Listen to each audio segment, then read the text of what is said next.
नमस्कार साथियों, आप सभी का एक बार फिर से स्वागत हमारे YouTube चैनल पूरा ज्ञान सिक्कों में। आज हम एक बार फिर से झुंझुनू जिले की 7 विधानसभा सीटों का समीकरण आपके सामने एक बार फिर से लेकर आए हैं।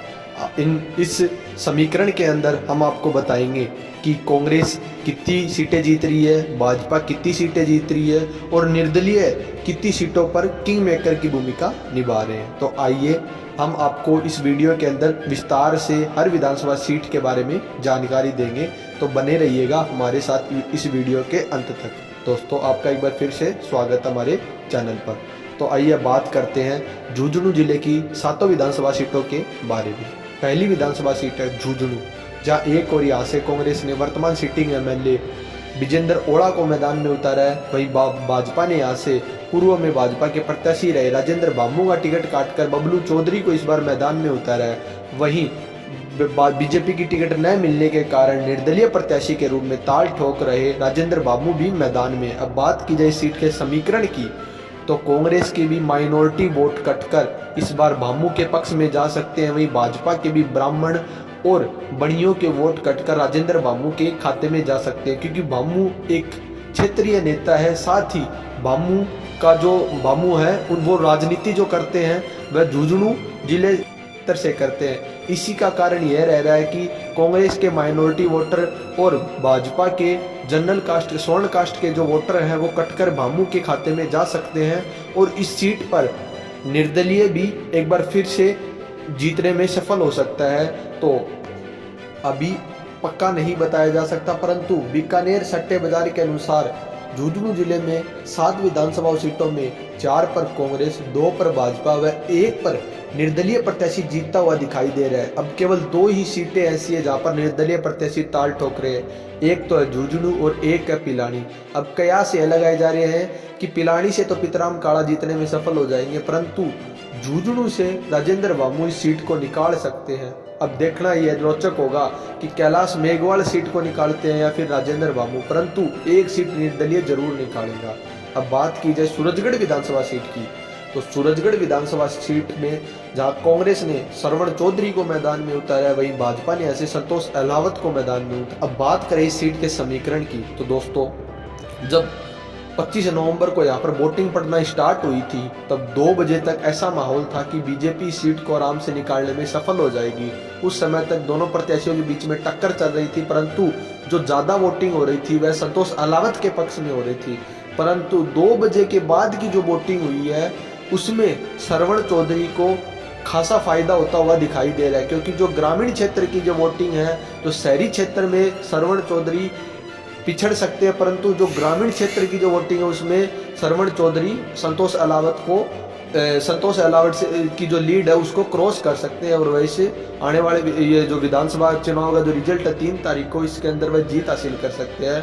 तो बीकानेर सट्टे बाजार के अनुसार यह सीट कांग्रेस की कंफर्म बताई जा रही है। अब देखना तो यह दिलचस्प होगा कि 3 तारीख को इस सीट को कौन निकाल पाता है। अब बात की जाए अगली विधानसभा सीट की, तो वो है नवलगढ़ विधानसभा सीट। नवलगढ़ विधानसभा सीट पर जहां कांग्रेस ने अपने 3 बार से एमएलए जीतकर आ रहे डॉक्टर राजकुमार शर्मा को मैदान में उतारा है, वहीं भाजपा ने इस बार नए चेहरे पर दाव खेलते हुए विक्रम सिंह जाखल को मैदान में उतारा है। अब जो समीकरण है वो यह बता रहे हैं कि इस बार एंटी इनकम्बेंसी और राजकुमार शर्मा का भारी विरोध होने के कारण इस सीट को विक्रम जाखल निकाल सकते हैं। परंतु चुनाव होने के बाद जो डेटा सामने आ रहा है, तो कुछ गांवों में यह भी सुनने को मिल रहा है कि राजकुमार शर्मा से इस चुनाव को जीते थोड़े से अंतराल से, परंतु वह भी इस सीट को निकाल सकते हैं।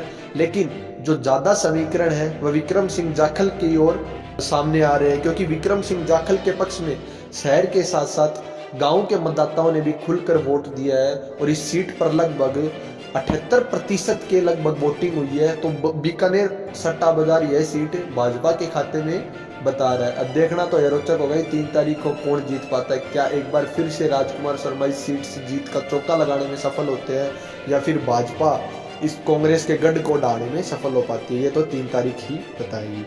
अगली विधानसभा सीट है उदयपुर वाटी सीट।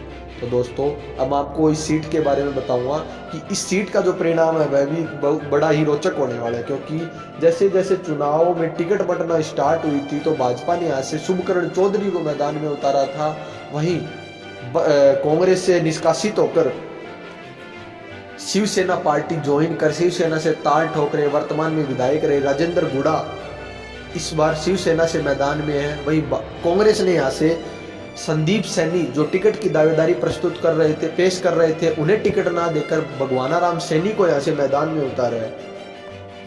फिर संदीप सैनी को टिकट ना मिलने के कारण संदीप सैनी ने बसपा से टिकट ली और वही सीट से ताल ठोक रहे थे, परंतु नामांकन से ठीक पहले, नामांकन होने के बाद अशोक गहलोत की यहाँ पर एक सभा हुई जिसमें अशोक गहलोत ने सभी माड़ी कास्ट मतलब जो जातीय समीकरण यहाँ पर खेला, क्योंकि यह माड़ी बाहुल्य क्षेत्र है और माड़ी बाहुल्य क्षेत्र होने के कारण अशोक गहलोत ने उदयपुर वाडे की जनता से यह पेशकश की कि सभी माली इकट्ठा होकर एक बार एक माड़ी को वोट देकर देखे, तो उसका प्रभाव भी इस सीट पर देखने को मिल रहा है। साथ ही गहलोत ने यह कहा कि मैं जोधपुर के साथ साथ उदयपुर वाटी को भी गोद में ले रहा हूँ।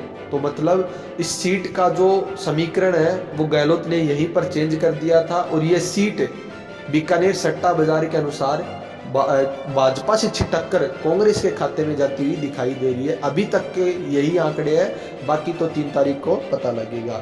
अब अगली विधानसभा सीट की बात की जाए तो वह है पिलानी विधानसभा सीट। पिलानी विधानसभा सीट से कांग्रेस ने अपने वर्तमान सिटिंग एमएलए जेपी चंदेलिया का टिकट काटकर पितराम काड़ा के ऊपर भरोसा जताया। वहीं भाजपा ने भी यहाँ से कैलाश मेघवाल का टिकट काटकर राजेश दहिया को मैदान में उतारा, जिसका खामियाजा भाजपा को भुगतना पड़ रहा है। और उनके पूर्व में विधायक प्रत्याशी रहे कैलाश मेघवाल ने एक निर्दलीय प्रत्याशी के रूप में इस सीट से ताल ठोक दी है और इस सीट का जो मुकाबला उसको त्रिकोणीय बना दिया है। अब देखने में यह आ रहा है कि पिलानी विधानसभा में जो टक्कर है वह कांग्रेस प्रत्याशी पितराम काड़ा और निर्दलीय प्रत्याशी कैलाश मेघवाल के बीच में दिखाई दे रही है। राजेश दहिया तो कहीं तीसरे नंबर पर दिखाई दे रहे हैं। अब बात की जाए इस सीट के समीकरण की तो कयास यह भी लगाए जा रहे हैं कि जैसे बीकानेर सट्टा बाजार ने 4 सीटें कांग्रेस, 2 सीटें भाजपा, 1 सीट निर्दलीय की दर्शाई हुई है। तो मैंने आपको पहले बताया है कि ये 2 सीटें जो निर्दलीय, जिन सीटों पर निर्दलीय ताल ठोक रहे हैं, एक तो झुंझुनू, एक है पिलानी। अब देखना यह रोचक होगा कि इन दोनों निर्दलियों में से कौन सी सीट निर्दलीय निकाल पाता है। अब अगली विधानसभा सीट है मंडावा विधानसभा सीट से रीता चौधरी मैदान में है। वहीं भाजपा ने अपने वर्तमान सांसद नरेंद्र खिच्चड़ को मैदान में उतारा है। अब बात की जाए इस सीट के समीकरण की तो यहाँ पर निर्दलीय प्रत्याशी के रूप में ताल ठोक रहे सदीक खान भी मैदान में है, परंतु चुनाव होने से पहले यहाँ का जो मुकाबला था वो 50-50 बताया जा रहा था। लेकिन वोटिंग होने के बाद में जो यहाँ के जो समीकरण हमें पता लग रहे हैं वो यह है कि यह सीट है वो कांग्रेस की रीता चौधरी के खाते में जा सकती है, क्योंकि लोगों ने रीता चौधरी के काम को देखकर साथ ही मुख्यमंत्री की योजनाओं से अभिप्रेरित होकर मुख्यमंत्री तथा यहाँ की विधायिका के पक्ष में भारी मतदान किया है और बीकानेर सट्टा बाजार इस सीट को भी कांग्रेस के पक्ष में दिखा रहा है। अब अंतिम सीट है खेतड़ी विधानसभा सीट। दोस्तों, खेतड़ी विधानसभा सीट से जहां भाजपा ने इंजीनियर धर्मपाल गुज्जर को मैदान में उतारा है, वहीं भाजपा से छिटक्कर कांग्रेस में एक दिन पहले कांग्रेस में शामिल होकर अगले दिन कांग्रेस की टिकट पाकर मनीषा प्रधान कांग्रेस की टिकट पर मैदान में है। वहीं बसपा से ताल ठोक रहे समाज सेवी नेता मनोज कुमार गुमरिया भी इस सीट के समीकरण को बिगाड़ रहे हैं। अब बात की जाए सीट के समीकरण की तो यहाँ पर त्रिकोणीय संघर्ष देखने को चुनाव से पहले मिल रहा था, लेकिन जैसे ही वोटिंग खत्म हुई उसके बाद समीकरण ये आ रही है कि भाजपा प्रत्याशी धर्मपाल गुज्जर और बसपा प्रत्याशी मनोज कुमार गुमरिया के बीच में कड़ी टक्कर देखने को मिल रही है। परंतु लोगों ने सहानुभूति को देखकर और पिछले 3 चुनावों में धर्मपाल गुज्जर की हार को देखकर लोगों ने इस बार यह मन बनाया कि वह इस बार धर्मपाल गुज्जर को वोट देंगे। वहीं मनोज कुमार गुमरिया भी टक्कर देने के एक इकलौते कारण इसलिए माने जा रहे हैं क्योंकि मनोज कुमार गुमरिया ने लगातार 10 सालों से खेतड़ी विधानसभा में कड़ी मेहनत की, जनता के बीच गए और यहाँ पर जो वृद्ध लोग हैं उनको पेंशन देना, सामाजिक कार्य करना, साथ ही छात्र छात्राओं को फ्री में कोचिंग प्रदान करने की जो सेवाएं हैं वो मनोज कुमार गुमरिया निःशुल्क प्रदान कर रहे हैं। इसका फायदा मनोज कुमार गुमरिया को मिल सकता है, परंतु जो सहानुभूति का जो वोट है वो इस बार धर्मपाल गुज्जर के खाते में छिटक कर जा रहा है। वहीं जो जितेंद्र सिंह और जो कांग्रेस के मूलभूत कार्यकर्ता थे वह भी कांग्रेस से छिटक कर इस बार धर्मपाल गुज्जर के पक्ष में भारी मतदान कर रहे हैं। तो बीकानेर सट्टा बाजार के अनुसार यह सीट भाजपा के खाते में जा सकती है। तो दोस्तों, यह था झुंझुनू जिले की 7 विधानसभा सीटों का समीकरण जो हमने आपके सामने पेश किया। और ये आंकड़े बीकानेर सट्टे बाजार के अनुसार बताए जा रहे हैं कि भाजपा 2 सीटों पर आगे चल रही है, कांग्रेस 4 सीटों पर, वहीं 1 सीट पर निर्दलीय चुनाव जीत सकता है। तो दोस्तों, अगर आपको हमारी वीडियो पसंद आई हो तो वीडियो को लाइक और शेयर करना ना भूलें। साथ ही जिस किसी ने भी हमारे चैनल पूरा ज्ञान सिखों को अभी तक सब्सक्राइब नहीं किया है तो प्लीज़ आके सब्सक्राइब कर लें। धन्यवाद।